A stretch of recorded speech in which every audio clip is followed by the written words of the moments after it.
Ángel Esquivel, cirujano general del Hospital Star Médica Centro, especialista en el Centro Médico Nacional del siglo XXI, médico adscrito al Servicio de Cirugía del Hospital General, etcétera, etcétera. Yo creo que ya muy conocido, quien nos va a hablar de liderazgo médico.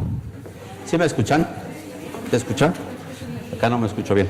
Pues muchas gracias. Nuevamente, muchas gracias por volverme a escuchar. Esperemos que no los aburra con tanta palabra. Pero bueno, así se dan las cosas, ¿verdad? No llegaron, curiosamente, dos ponentes y bueno, eran de media hora las otras pláticas. Esta es de 1 hora más o menos. Obviamente no la va a hacer tan grande. Vamos a tratar de que sea un poquito menos de 1 hora. Y este tema yo ya lo había dado en alguna ocasión con ustedes, me parece, y lo hemos repetido en otros foros, porque a mí me parece de lo más interesante y de lo más importante, del que todos estemos al día. Y bueno, si hay alguien que opine un poquito diferente, pues obvio que se vale, ¿verdad?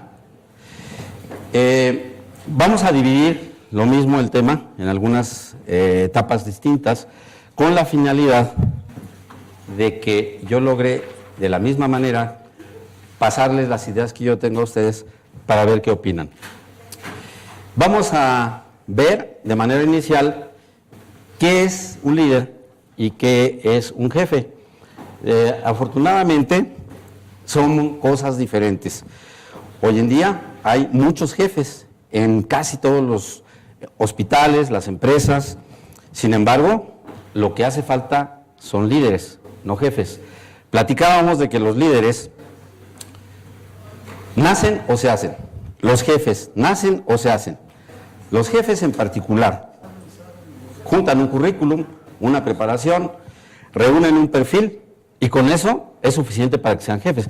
Puede ser que lo hagan muy bien, puede ser que no. Pero el líder, aparte de que tiene que tener unos dotes naturales, también tiene que prepararse de manera académica para que sea una mejor persona y eso lo lleve a ser un verdadero líder. Tenemos aquí las características que debe tener un líder. Fíjense, tiene que ser visionario, persona de acción, brillante, tiene que tener coraje, tiene que contagiar entusiasmo, tiene que ser un gran comunicador, tiene que ser un tipo convincente, gran negociador, tarán. Pues está un poquito complicado, ¿verdad? Mande, doctor, perdón. Se vale opinar, Muy bien, coherente y carismático. Yo creo que todas estas características las reúne Donald Trump, por eso está donde está, ¿verdad? Como ustedes ven, el tipo es líder. Y sin embargo, pues yo considero que no tiene, no sé cuántas características de esas tenga. Y sin embargo, el tipo es un líder en sus empresas y está proponiéndose para ser el líder del país hoy en día más poderoso del planeta. Eso es preocupante, ¿no? ¿Cómo es que llegan estas personas sin tener las características de un líder a competir por un puesto de ese nivel? A mí de verdad maravilla eso, ¿no? ¿Qué pasa ahí? Hay otros factores que había que analizar, pero no venimos a eso. Aparte de lo anterior, que fíjense que ya son algunas cosas un poquito difíciles de alcanzar, debe ser trabajador, perseverante, flexible, tiene que tener un autodominio, ser prudente, realista, justo, humano, todo esto. Bueno, Donald Trump, además millonario, aparte, que ese es uno de los factores que hay que analizar, así es. Y fíjese, el antilíder, soberbio, incumplidor, temeroso, apagado, rehuye riesgos, deshonesto, falto de visión, egoísta. Eso por decirlo menos, porque yo podría decir aquí más, nada más que estamos en público grande. Yo les podría decir en 3 palabras otra cosa. ¿Qué les parece este líder? Yo no soy ni partidario de uno ni de otro, ¿no? Pero hay que reconocer los grandes líderes mundiales. Yo no le voy ni a uno ni a otro, totalmente neutro. Pero este señor fue un gran líder. Nos guste o no el ser católico o no. Eso es lo de menos. Hablamos de liderazgo. ¿Qué más yo quisiera? Que alguno de nuestros gobernantes fuera como este señor. Digo, yo admiro mucho a Clinton, no sé, a lo mejor alguien puede opinar distinto, que también se vale. Pero para mí este ha sido uno de los líderes más carismáticos, más democráticos y con mayores características de las buenas que acabamos de ver. Este para mí ha sido un excelente líder, aparte de que no quedó muy bien en algún momento, ¿verdad? Con sus errores pequeños, son pequeños errores. ¿Quién no ha cometido un errorcillo de esos? ¿Verdad? Ni las mujeres, vean, nadie. Hay diferentes tipos de liderazgos, líderes democráticos y líderes autoritarios. Ojalá estas personas hubieran tenido otro tipo de visión y otro tipo de liderazgo. México, yo creo que hoy día sería un poquito distinto si nuestros líderes realmente hubieran sido un poquito parecidos a los primeros que les mostré. ¿Por qué nosotros necesitamos líderes en medicina? Jefes en medicina hay muchos. En mi hospital hay un servicio que se llama ginecología y obstetricia. Hay un jefe de medicina de alto riesgo, hay un jefe de recuperación, hay un jefe de quirófanos, hay un jefe de servicio, hay un jefe de piso, hay un jefe de hospitalización, uno de urgencias y 4 ginecólogos. Entonces digo, hay más jefes que apaches aquí y se enojan, ¿eh? Pero lo único que necesitamos es un líder en ginecología. No necesitamos jefes. Si no, un hospital requeriría de 20 directores, ¿no? Director de esto, del otro y del otro. Pues entonces, ¿quién va a trabajar? ¿Por qué necesitamos líderes en medicina? Bueno, pues porque tenemos que reclamar una tarifa mínima para honorarios médicos. Tenemos que revisar, nos queda pendiente a todos los médicos negociar con el gobierno lo de la reforma laboral para los que trabajamos en institución y los que están empezando a trabajar en institución y los que van a llegar a trabajar en una institución ya van a recibir como la mitad o menos de lo que se nos paga o se nos pagaba hace 10 años. No sé si todos estuvieron de acuerdo, pero a nadie le preguntaron si estábamos de acuerdo o no. Te la pusieron y punto. Los sueldos del sector salud derivan en eso. Y la otra es que hay muchos puntos de negocio en la atención médica.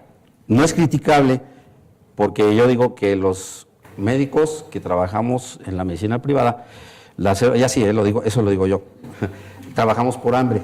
¿Ah? ¿Por qué? Porque trabajamos para ganar más dinerito. Entonces, ¿por qué tener que trabajar en la mañana, trabajar en la tarde, trabajar en la noche, si los sueldos del sector salud simplemente pudieran ser un poquito mejor para no tener que hacerlo? La otra, tenemos que trabajar también en el capital humano. Las enfermeras, ayer hubo una plática sobre enfermería, las enfermeras, los técnicos, toda la gente que nos ayuda de alguna manera a que nuestros médicos, a que nuestros pacientes reciban una mejor atención, están igual de mal pagados. Las escuelas, las grandes escuelas de medicina, no es crítica, no es envidia ni mucho menos, pero a mí me ha pasado y a todos los que somos padres o madres de familia, mandamos a nuestros hijos y te cobran, yo llegué a pagar, se los juro, 35,000 pesos de colegiatura alguna vez. Y cuando salen a trabajar, los sueldos son de 7,000 pesos. ¿Cómo es que las escuelas ganan mucho más enseñando algo que nosotros trabajando? Y por último, las acusaciones y quejas médicas, que también nos queda muchísimo por defendernos, porque hoy en día cualquier persona te puede atacar, cualquier persona, cualquier asesino que tú no le des una buena atención, te puede meter al bote. Y eso no puede ser, desde mi punto de vista. Bien, hasta ahí acabaríamos la primera parte sobre liderazgo. Es como una introducción a el tema. Vamos a lo que hacemos nosotros, a la medicina. Nosotros hacemos medicina y medicina viene de latín mederi, que quiere decir cuidar o medicar. Y lo vamos a leer, dice ciencia y arte que trata de la curación y prevención de la enfermedad, así como el mantenimiento de la salud. Además está bonito. ¿Ah? Esta persona, ustedes lo conocen, vivió desde el año 460 hasta el 370 antes de Cristo. Ahí no se hizo nada, ni Platón, ni Aristóteles, ninguno de los médicos hizo grandes cosas. Todos hicieron su mejor esfuerzo, pero no hubo grandes avances. En la Edad Media, que ustedes recuerdan, fueron 1000 años, ¿no? Del año 500 al año 1500,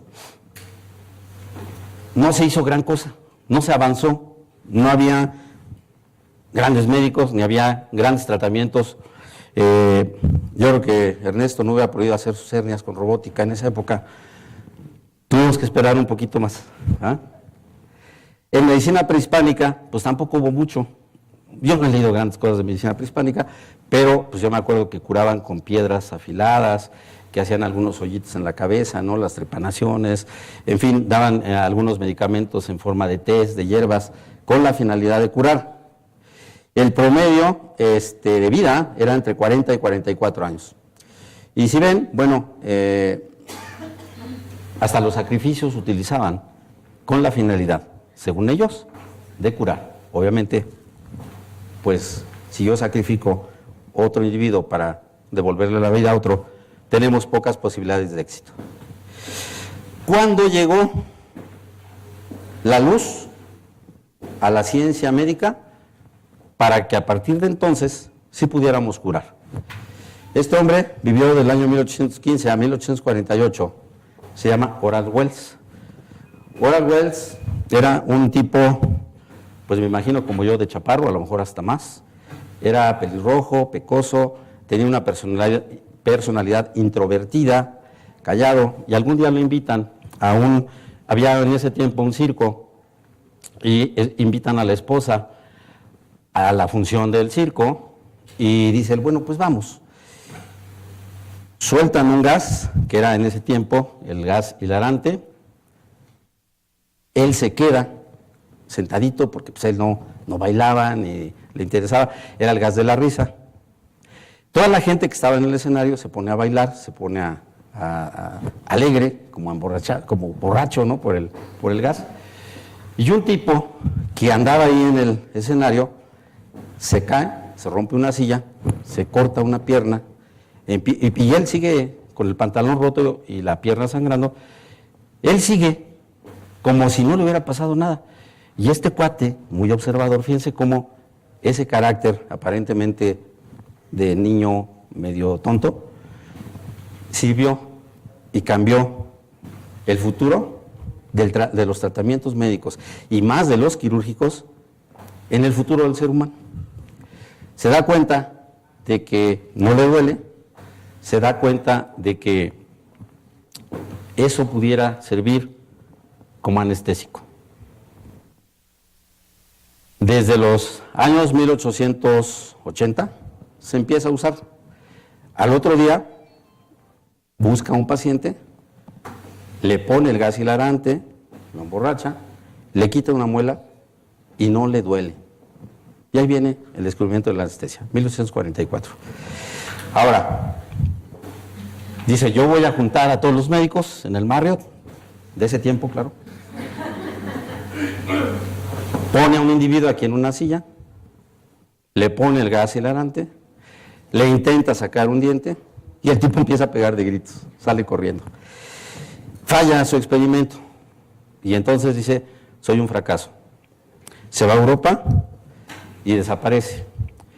Pero dentro de los invitados estaba este individuo. Ahí nacieron los piratas anestésicos. Si ustedes llegan a su sala y ya están anestesiando, este de jurante fue el abuelo, Morton, ¿no? ¿Se acuerdan que Morton pirateó el descubrimiento de Horace Wells? Morton vivió del año 1819 al 1868 y es el pirata de la anestesia. Morton se da cuenta que el paciente que llevó Horace Wells era un paciente muy grande. La dosis que le puso pues, era pequeña y por eso le dolió. Junta otra vez a los médicos y dice, yo ya sé cómo hacerle para que la anestesia funcione. Anestesia a un paciente, le quitan un tumor del cuello y desde luego funciona el experimento y entonces el crédito se lo dan a Morton, aunque realmente el descubridor fue Horace Wells. No sé qué sea justo, ¿verdad? Pero entre los dos, uno por descubrirla y el otro por insistir y difundirla, son los descubridores de la anestesia. Cuando regresa Horace Wells de Europa, porque se fue a tratar de difundir allá su descubrimiento, se da cuenta que en Estados Unidos ya este hombre, Thomas Green Morton, ya era el famoso de la anestesia. Y él, con su carácter débil, decide suicidarse, porque él no le había ido muy bien. Aquí vemos que tiene un corte en la muñeca. Este le va a parecer un poquito fuerte el comentario, pero no murió así. Él andaba en la noche, por ahí vagando, se le acercan dos prostitutas, le ofrecen sus servicios. Él, como todo caballero, decir, las rechaza, ¿verdad? No debe ser. Las golpea, las intenta asesinar, lo llevan a la cárcel y se suicida en la cárcel cortándose el paquete femoral. Entonces aquí esta foto está un poquito desfasada, pero se cortó el paquete femoral y murió en la cárcel. Posteriormente viene, ya con la anestesia, el descubrimiento de que los pacientes se infectaban. El doctor Lister, que murió en 1912, fíjense, no hace mucho, hace 100 años, un poquito más, realmente es poco, descubre cómo controlar la infección y entonces, ya controlada la infección, controlado el dolor y controlada la hemorragia, nace la cirugía como tal. Hoy en día tenemos que tener mucho cuidado que un paciente no sangre, más los bebés o los niños, ¿no? Sangran un poquito y se chocan.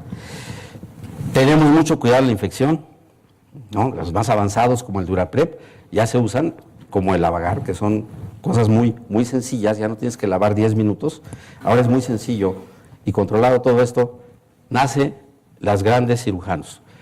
Viene, alguien mencionó el otro día un libro hermoso que se llama El siglo de los cirujanos y otro que se llama El triunfo de la cirugía, vienen precisamente de aquí. Este es el doctor Billroth, él nació en 1829, murió en 1894 y es para mí uno de los cirujanos más grandes que ha habido.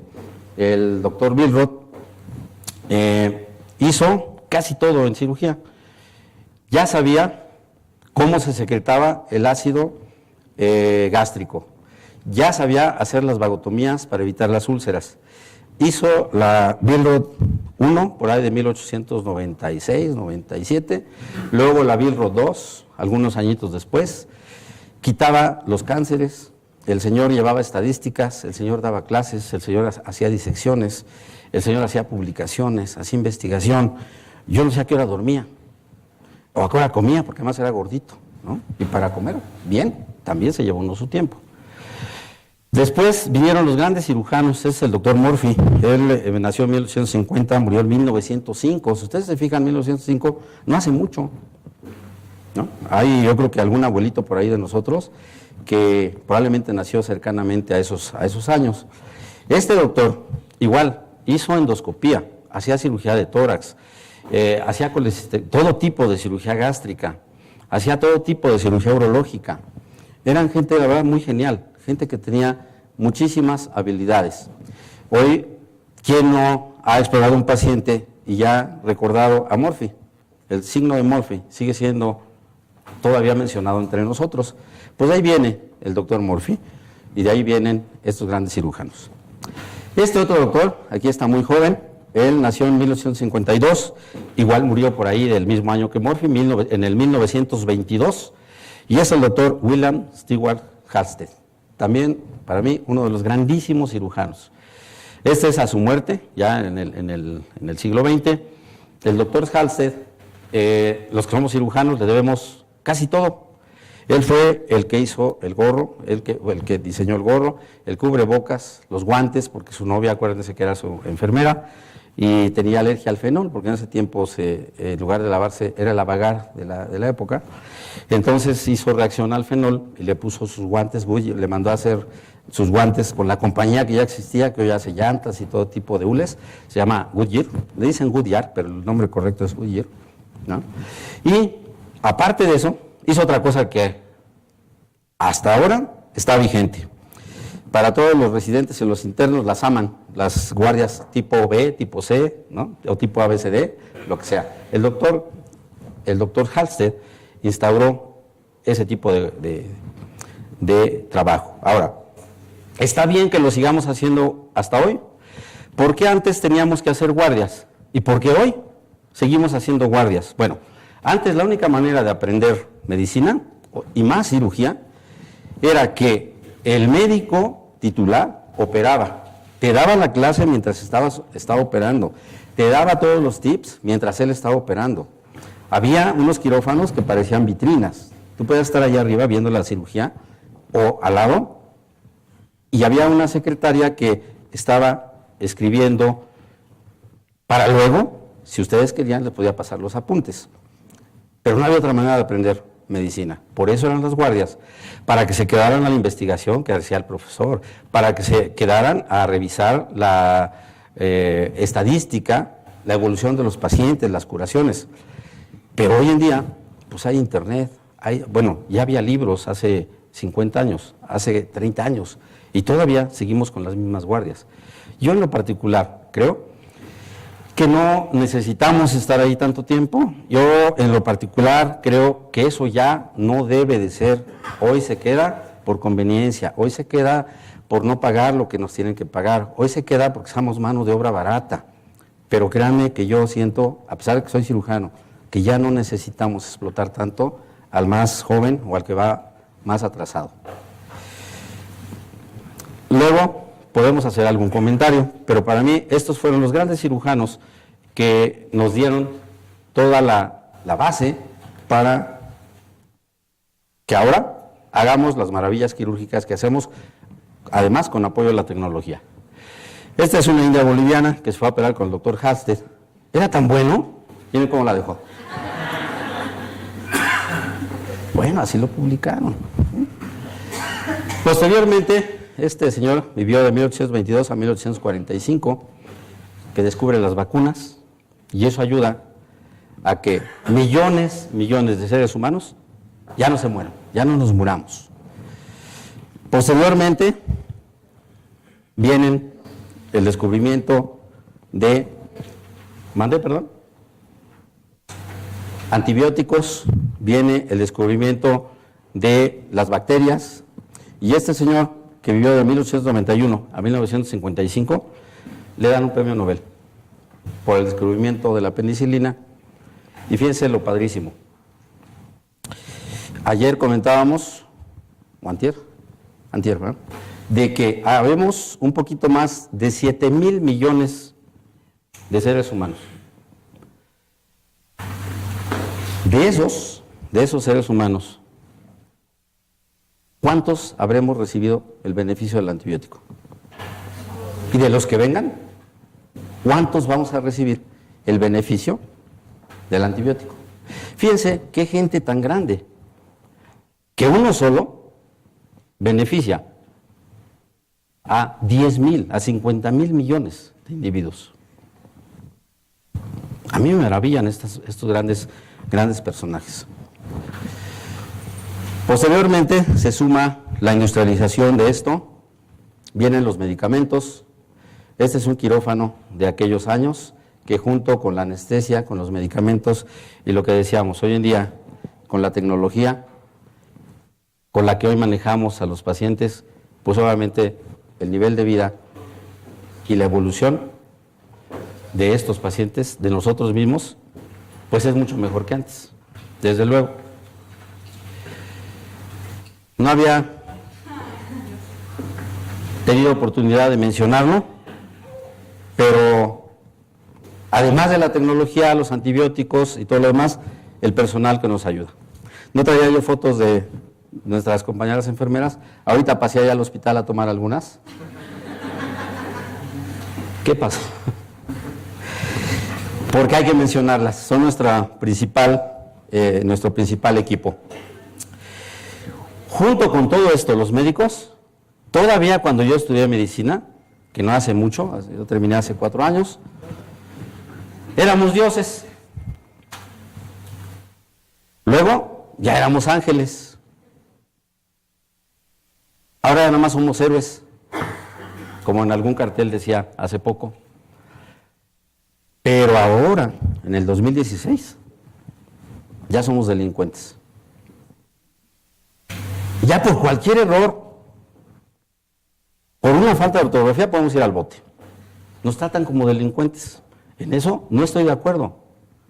Porque esos que nos meten a la cárcel o que pretenden han recibido beneficio del trabajo de nosotros, de las generaciones previas, de gente como nosotros, que siempre lo hemos hecho con la mejor intención. Y lo peor de todo, tenemos que contratar ahora quien los defienda, porque de otra manera, pues si no hay abogado, no hay libertad. Y eso, pues hay que contratar un seguro de gastos médicos.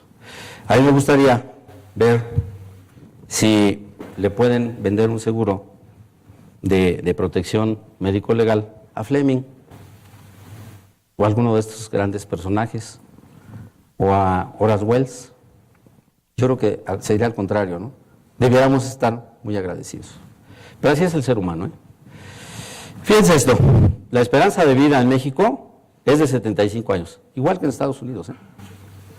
Con los pocos recursos, yo les voy a traer fotografías de los hospitales de salud pública, pero ¿para qué? Si los conocemos. Pues con esos recursos damos los mismitos resultados. Recordemos que en el año 1521 las personas que habitaban nuestro país vivían máximo 44 años. ¿Cómo lo hacemos? ¿Cómo es que logramos esto? Que con tan poco recurso estamos a la misma altura de nivel de vida o de promedio de vida que los países del primer mundo.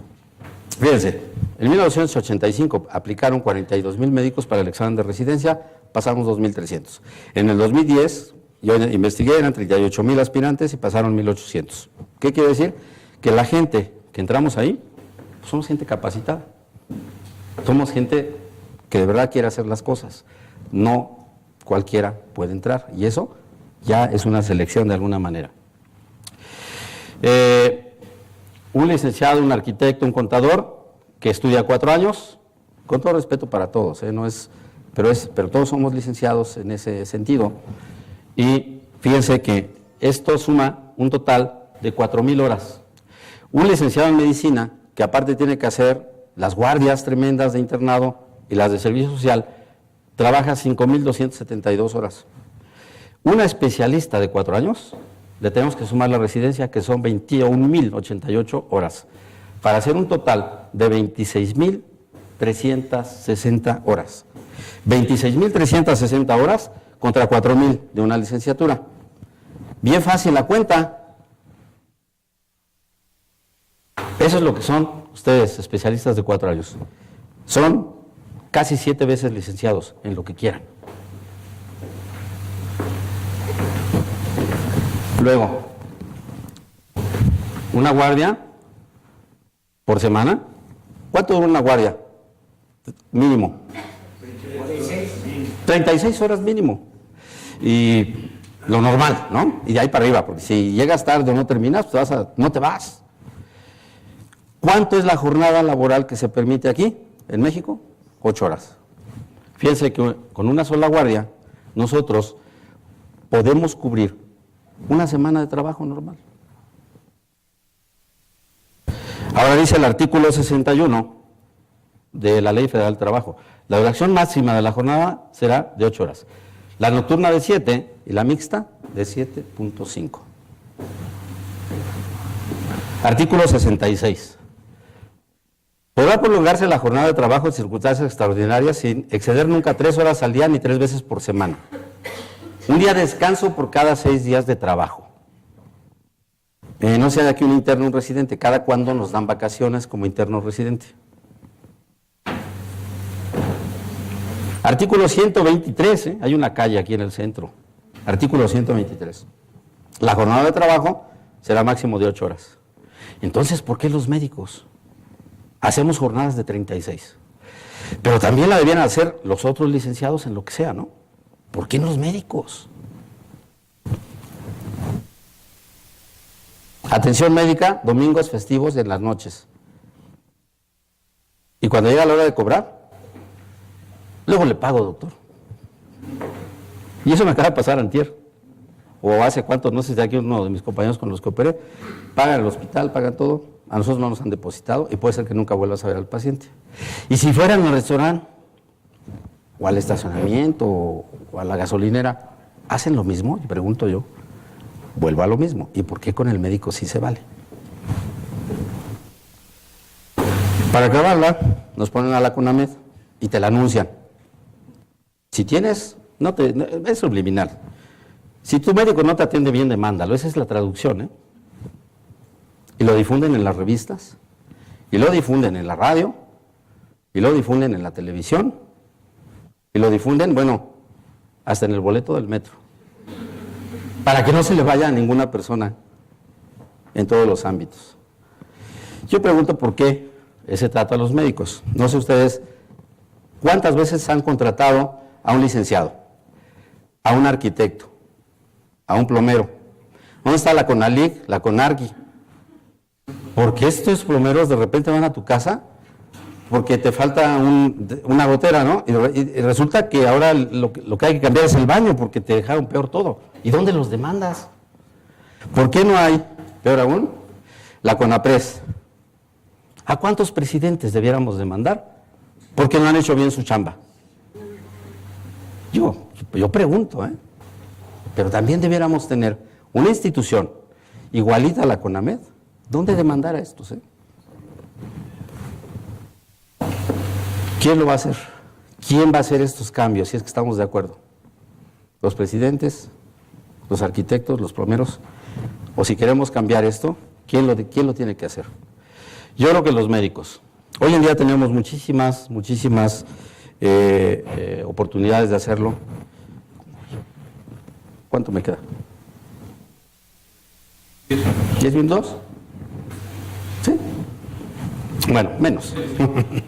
No me quiero pasar de tiempo, ¿eh? Tenemos hoy en día internet, Facebook, todo esto que ustedes ya saben, radio, televisión, y ¿por qué no también nosotros usar los boletos del metro para equilibrar esto un poquito? Porque está muy desequilibrado, desde mi punto de vista, ¿eh? Tenemos también que recurrir a los derechos humanos, porque esto no debe ser ya que los médicos tengamos que hacer cada tercer día un trabajo de una semana, porque estamos ahí atorados 36, 40 o 44 o 50 horas en un día.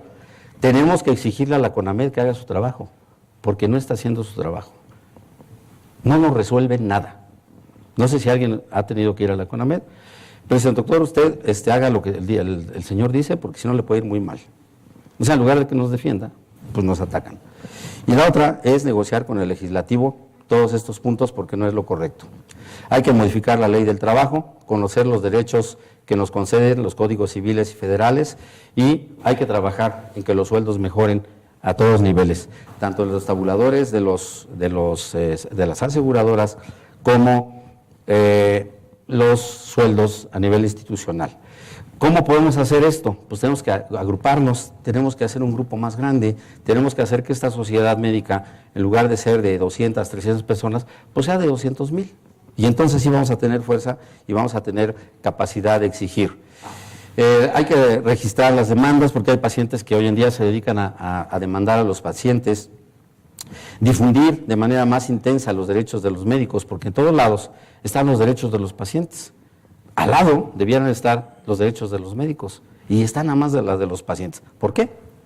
Yo creo que debe ser más equitativo. Difundir la alta calidad ética, moral, social y profesional de nosotros como grupo médico, y con la misma vehemencia hay que difundir también lo bueno, no nada más lo malo, ¿no? Y acá están los derechos generales de los médicos. Los puse, si quieren los lean, es mucha letra, pero hay que consultarlos y hay que saberlos, porque a veces pareciera que nosotros estamos nada más para ser perfectos y no equivocarnos absolutamente en nada, pero también tenemos derecho, y también tenemos derecho a equivocarnos, ¿eh? Pero hay que cambiarlo, porque hoy en día si tienes un solo error, puedes ir a la cárcel, aunque sea una cosa pequeña o aunque tú no tengas la culpa. Bien, este es uno de los más importantes, autonomía del ejercicio profesional. En todo servicio de atención médica, los profesionales de la salud tienen el derecho a que se les respete su libertad de prescripción, su juicio clínico, diagnóstico y terapéutico como parte de un ejercicio profesional libre y respetable, con bases, fundamentos éticos y científicos, pudiendo declinar la atención de un paciente con el cual no exista afinidad, salvo casos de urgencia. Es decir, si nosotros no queremos atender a un paciente, tenemos la libertad de no hacerlo, no es a fuerza. Ese es uno de los derechos que tenemos. Y hay que ejercerlo. Hay que difundir todo lo que hasta ahorita considero es correcto. Hay que asociarnos con otras asociaciones, hay que hacer un grupo muy grande y hay que hacer un colegio a nivel nacional. Eso es lo que yo propongo y eso es lo que considero que debiera de ser. De todas las demandas que alguien nos haga, solamente proceden de un 3 a un 5%. De tal manera que no tengan miedo a las demandas, no pasa nada. Si nosotros procedemos éticamente como debe de ser, no nos va a pasar nada. Pero estos 5% o a estos 95% que nos demandan y no tienen razón, siempre hay que contrademandarlos, porque a un médico no se le debe difamar y no debemos permitir que cualquier imbécil los quiera mandar a la cárcel. Perdón, pero no nos debemos dejar.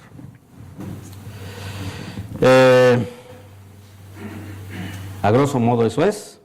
Hay algunos beneficios de las demandas, que eso la verdad es de que lo podemos hacer, podemos demandarlos después de que ellos pierden la demanda por daño moral, también querer sacarles dinero, pero no es la intención. Lo que yo pretendo es que esto se haga un equilibrio nada más y que no nos traten como tontos y que cualquiera, casi cualquiera hoy en día, no respeta la profesión médica. Mis números, y ojalá que también algo nos quede. Y yo quisiera preguntarles a alguien si están de acuerdo con esto, si no están de acuerdo, en qué sí y en qué no.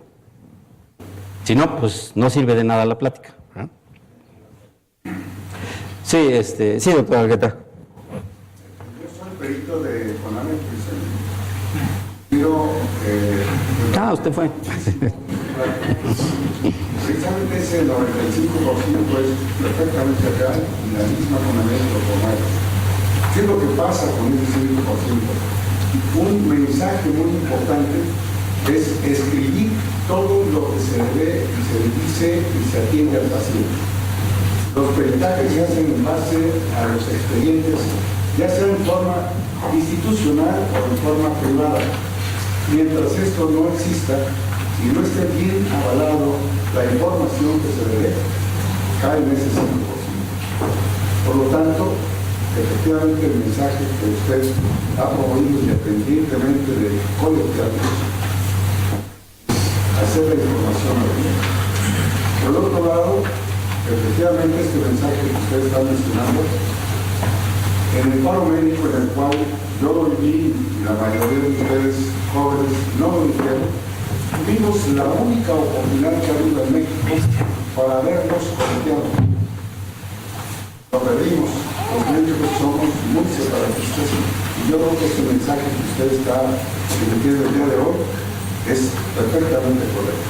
Ojalá tengamos la oportunidad efectivamente de hacerlo para podernos defender de forma satisfactoria. Así es. Doctor, por ahí quería opinar algo más. Sí es correcto lo que usted indica, sin embargo hay una contraparte.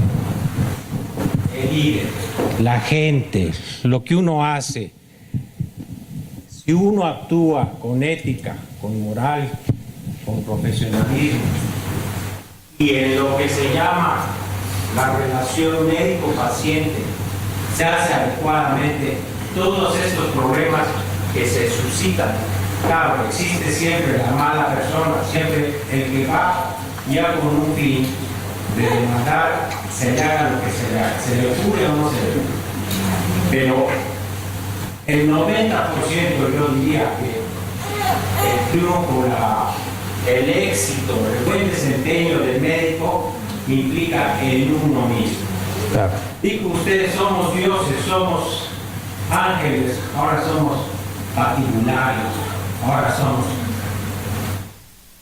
un estrato muy lamentable en la manera en que se expresan, en la que se visten, en la que se desarrollan. Tenemos que empezar por el médico, por nosotros, por nuestra persona, por nuestro orgullo de ser médicos, por nuestro orgullo de sentirnos médicos, de hacer valer nuestro trabajo. Mientras eso no pase, no va a existir lo que usted, no va a haber liderazgo médico. El liderazgo médico empieza por uno mismo. Tenemos que influir, enseñar a nuestros residentes a ser dignos, a respetar su profesión. Eso es, yo creo, el meollo de este desarrollo. Obviamente, todo lo que usted mencionó, a lo que va ahora y lo que va a la medicina, va a deteriorarnos más aún socialmente, económicamente y profesionalmente. Sí tenemos que reunirnos, pero para reunirnos tenemos que tener calidad, porque mientras no haya calidad siempre va a haber esquiroles, siempre va a haber gente que se va a echar para atrás y a mí no me tocó, ya se lo fregaron, ni modo. El doctor habló del movimiento médico, que tuvo una oportunidad. Yo tuve la fortuna de conocer a dirigentes que fueron. Ellos mismos me dijeron, a nosotros nos llamaron y nos dijeron, ¿qué quieres hacer? Él se fue a Nueva York a hacer oncología, el otro se fue a hacer no sé qué, y ahí se acabó. ¿Por qué? Porque no existe eso, la calidad médica, no existe la calidad humana. Yo propongo a todos, empiecen por ustedes mismos, por uno mismo. Mientras seamos de lo más corriente, de lo más, nunca valdremos nada y nos iremos al hoyo. Gracias. Gracias, doctor. Sí, Vero. Aquí hay algo bien importante con el doctor. Para hacer hay que parecer, y en ocasiones nos ha tocado ver a muchos médicos que llegan vestidos de cualquier otra cosa menos de médicos. Eso es denigrante. También se vuelve uno enemigo entre nosotros mismos cuando deberíamos de protegernos por envidia, por inseguridad, por falta de conocimiento o falta de compañerismo. Porque no te conozco, hablo de ti. Porque no te conozco, digo que eres o dejas de ser sin saber cómo eres en realidad. Todos sabemos, porque muchos de los que estamos aquí estamos en otras asociaciones, en otros colegios y demás, que esto se vuelve político y ya no es un movimiento médico.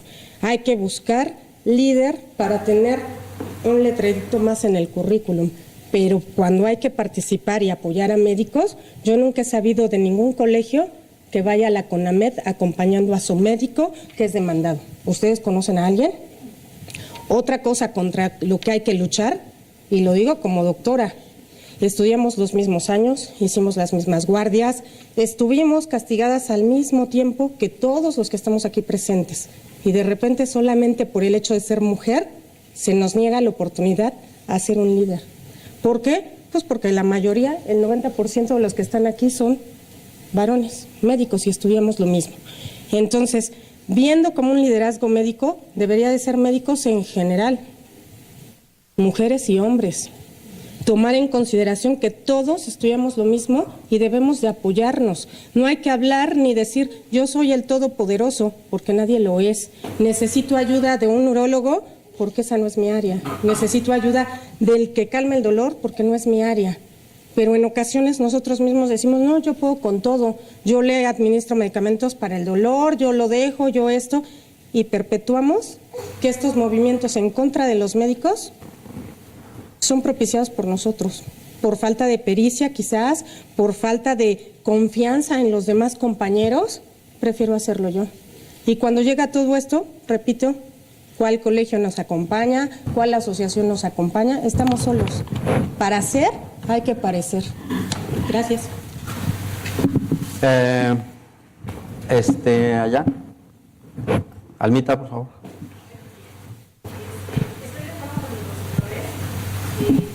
El micrófono, que se hable un poquito fuerte. Y la conclusión es que las nuevas generaciones tienen que retomar el papel de importante de ser médicos y de presentarse como tal de médicos. Como dice la doctora, como dice Vero, ¿cuántas veces hemos visto a médicos o a médicos internos que no parecen realmente médicos, parecen camilleros, parecen, de verdad es risorio, pero a veces el mismo médico se denigra.